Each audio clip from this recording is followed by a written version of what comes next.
is a super special day. Number one, thank you for coming. Thank you for joining us here at Erica and her mom. And I'm Mom, so I am going to be showing you something super exciting. It's almost my son's birthday. Well, his birthday is tomorrow. And he asked to have shepherd's pie for dinner. Well, actually, he asked for steak for dinner and shepherd's pie for dessert. Anyway, he likes both, but he tried to get by with the steak and the shepherd's pie. But we're gonna do it anyway. What we're going to do is not make shepherd's pie, but make cottage pie. So that has ground beef, and here are the things that I'm going to be putting in it. I have corn, because, you know, kids like corn. He's a 26-year-old kid. And I have roasted vegetables that, this is really exciting. So instead of just peas and carrots and, you know, regular mixed vegetables in it, I like to dress it up a little. So this has lots of different things. This has roasted red peppers, roasted yellow peppers, roasted mushrooms, and red onions or purple onions, whatever you like to call them, and Brussels sprouts. So that's gonna make it just a little bit better because it's a birthday, right? So I have the ground beef or ground chuck. I have that browning with a good amount of garlic. And then I'm going to place this mixture in it and let it cook and saute. Then I'll put it into a dish and I'm gonna put the potatoes on top like you would, but not just any potatoes. These are gonna be, I think, a good cottage pie really is all about the potatoes because, you know, I love potatoes, but I like to put lots of butter and cream and garlic and rosemary. So it's kind of like rosemary potatoes, but not overwhelming. And so they're just perfect. So if you have the perfect potato on top of your shepherd's or cottage pie, you're gonna have the best one anyone has ever tasted. So let me get to that and we will get the rest of this finished up.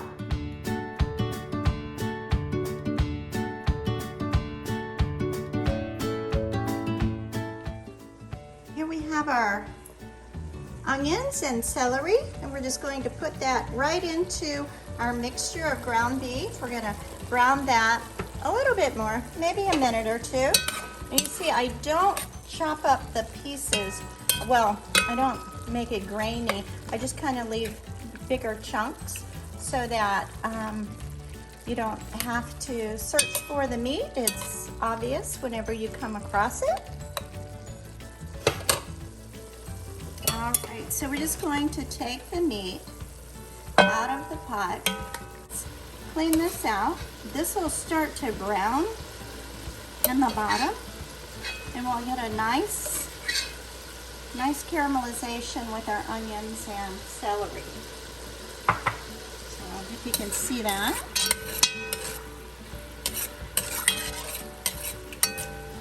So we are going to use the same fat to cook this, and then we will drain the fat off once these two vegetables have cooked. Put that in, and just let that saute. A little salt and pepper.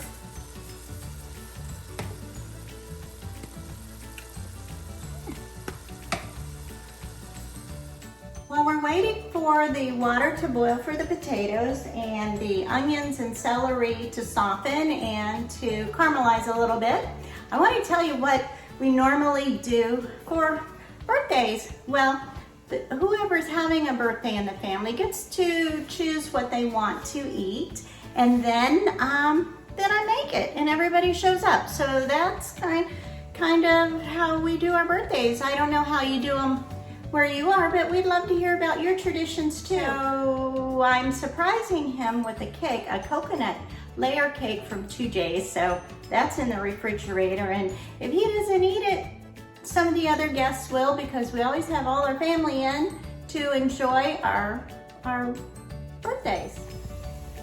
The onion and celery has caramelized, as you can see. All the yummy stuff on the bottom, which we're going to get that off. And so now we will drain all the fat off this, and I'll let you see how I do that. It's a little bit harder than if I weren't filming. Okay, we'll just pour this right in. Hard to see, for me to see, but we just pour that in.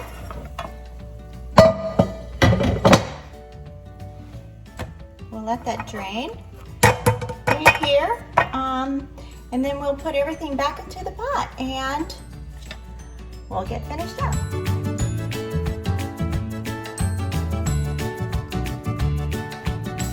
All right, so we're gonna add everything back to our pan, turn the pan back on. And as you can see, this is the onion and the celery, and that's gotten pretty brown. We have all those bits on the bottom. We'll let the pan heat back up. Then we will add in our roasted vegetables. As you can see how yummy that looks. And we'll add some mixed vegetables, maybe not the whole amount, just so that we'll bring some fresh color, and those are frozen. And then a little extra corn. We'll put a little extra corn, mix that up, and you can see what that's going to look like. We're gonna add the meat back into this, but before we add the meat, we're gonna let this heat a little, and the moisture from the frozen vegetables will pick up all the caramelization on the bottom of the pan. And then we'll add a little flour to that mixture, salt and pepper, Worcestershire sauce, and we'll just let that cook. And then we'll work on the potatoes.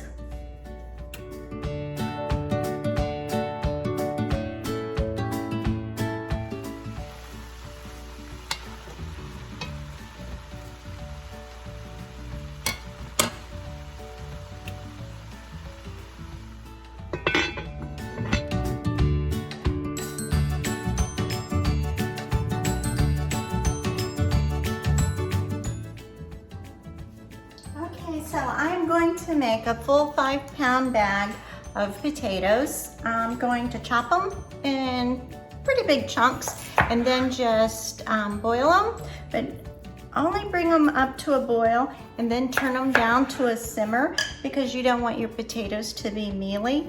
I'm not gonna rice these potatoes because I don't have a ricer, but I am gonna be careful when I mash them not to make them too gooey. You don't want a gooey potato, so I will just mix them until they are a mash but not a goo. And then we'll add the butter and the cream and the garlic and the rosemary and the salt and put it on top of our dish. So I have this problem every time I'm quiet for a while when I'm cooking, and then I start talking, my dog Bob starts to bark because I wake him up and think, oh, something's going on, I must bark. Which is, I guess it's not his fault, because normally when I'm cooking, I'm pretty quiet and I don't have the TV on and I'm not entertaining myself or anyone else, so it's usually quiet. And so then Bob is a mix between Chihuahua and Jack Russell Terrier. So that means he has all the attributes of a Jack Russell Terrier and a Chihuahua, but not the best attributes of either. So he likes to be alert, but he never knows what's going on. And he will bark, and he likes to dig, but he doesn't really hunt anything. So anyway, he is 11 and a half years old now, and he's a good doggy, but if you're filming, you're gonna hear barking. And every time you hear barking in the background from my house, it's always Bob. So think of Bob. Okay, I have all my potatoes chopped and I'm going to put them in the water. The water's not quite boiling, which is good. I'll just drop them in, and then I'm always dropping these into a salted water so that the salty flavor through the potato so that you don't feel like you need to just keep adding salt. It's already cooked right in.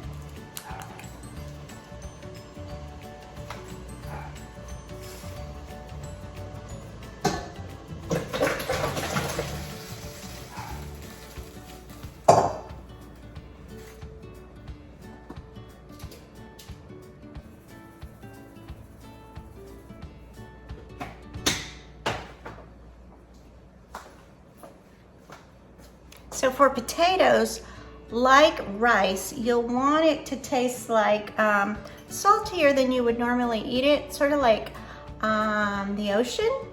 If your water, especially with rice, if your water is the brininess or saltiness of the ocean, then it's gonna come out perfect when it's finally cooked. So just try that, see if it works. Let me know what you think. Potatoes have finished boiling, and I'm just using this to kind of mash them up. I have a stick of butter, and I've salted it, and I've put about a teaspoon of garlic in, and I'm going to put about a teaspoon of rosemary in.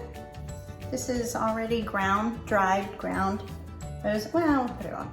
About a teaspoon, and then I'm gonna put the heavy cream in. And that's probably about a quarter to a half cup. And we'll just mix that around and get this ready. And then once this is all mashed, but not too mashed, we're gonna put it on the top of our meat mixture in a baking dish, and then we just have to brown the top and it will be all set. Okay, we have our bottom layer of vegetables and ground beef, sauteed vegetables, roasted vegetables, everything all yummy in there, and it has also garlic and beef bouillon, salt, pepper, little onion powder, and that's about it. So whatever vegetable you like would be great in the bottom of this, so it's your decision. So we have our pan filled about halfway, and then the top layer will be all the potatoes. All right, so in my potatoes, I have, of course, lots of salt, butter, heavy cream, heavy whipping cream, rosemary. So we have all those things put in here, and make sure that you taste your potatoes, because you need to love your potatoes. So, or your dish won't be as yummy as you want it to be. Not all the flavor is in the beef, but some of, good portion goes from the potatoes. So once I get this all dished out, I don't want to leave any potatoes behind. I'll get that all dished out and smooth it around. And it's okay if you have some peaks and valleys, because we're gonna brown this in the oven. I'll put some butter on top, and just let that melt on top. And then at this point, you can put, if you want, you can put cheddar cheese, you can put Parmesan cheese, you can put whatever you like on top. If you don't eat dairy, then you can leave out the regular butter and the heavy cream and the cheese, and you can substitute for whatever you normally would put in your potatoes if you don't mix dairy and beef. Or if you're vegan, then you can substitute something for the beef and make it however you need to have it for you and your family. That will put a little butter on top of this and sprinkle some Parmesan cheese, and then we will bake it for about 20 minutes until it's bubbly and the top starts to brown a little. I'm not going to completely brown it because tomorrow it'll be for dinner and I'll have to reheat it. This is something that you can make ahead of time. Let it cool completely, cover it with plastic wrap and stick it in your fridge, and then you can use it again for another day. Okay, so we're just going to spread our butter on top. It's just heated so that I can spread it. You can see the hills and the valleys, and then we'll just put some Parmesan right on top. Break up the little clumps, and then it's ready for baking. So I'll bake this at about 350 for about 30 minutes or 20 to 30 minutes until I start seeing it brown a little, and then it'll be all set. This is just a super easy, quick. That's shady. This is just a super quick, not quick. Well, this is just an easy way to make a comfort food for your adult children. And I hope my son likes it, and I hope you enjoyed watching it. And please come back and share your stories. I'd love to hear what your birthday stories are in your house. So thanks for watching, and we'll see you again with Erica and her mom.